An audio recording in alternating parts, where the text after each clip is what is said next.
3 xona, novostroyka, yevro remont, hamma mebel texnikasini sotib olayotgan uyimizni obzor qilamiz. Marhamat, ko'rishingiz mumkin. Bu yerda asosiy zal, mehmonxona qismi joylashgan. Umumiy maydoni 67 kvadrat metrdan iborat. Nurafshon Avenue kompaniyasiga tegishli bo'lgan novostroyka. Bu yerda bolajonlar yotoqxonasi joylashgan.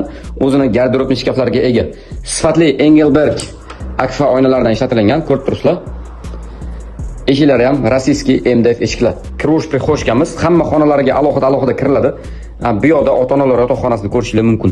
Dit va sifat bilan noldan yaxshi materiallardan remont qilingan, qo'lgul ustalar ishlashgan oliy ma'lumotli ustalar. Bu yerda o'zini umumiy sanuzel qismlarini ko'rib turibsizlar.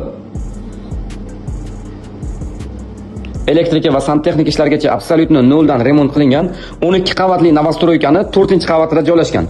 Ayollarimiz yaxshi ko'rgan oshxona qismida bahaybat xaridliklarni ko'rishingiz mumkin. Marhamat. Choy ichib o'tirish uchun stol shalsarotlar qilib qo'yilgan, o'zini duxovka va mikrovolnovkalariga ega. Xonadonimiz shundoqqina Nurafshon ko'chasida, yo'l yuzida joylashgan. Oqtepa klubga ham yaqin, hamma bilgan o'sha Oqtepa. Ko'kcha masjidiga va Tinchlik metroga ham yaqin. Uyimizning narxini $121,000 so'raymiz. Yana ham kelishtirib beriladigan joylari bor. Qo'shimcha ma'lumot olish uchun opisiyaniyada telefon raqamini qoldirdim. Bemalol aloqaga chiqib, kelib ko'rib uyimizni xarid qilsangiz bo'ladi. E'tiboringiz uchun rahmat. Sog' bo'linglar, salomat bo'linglar.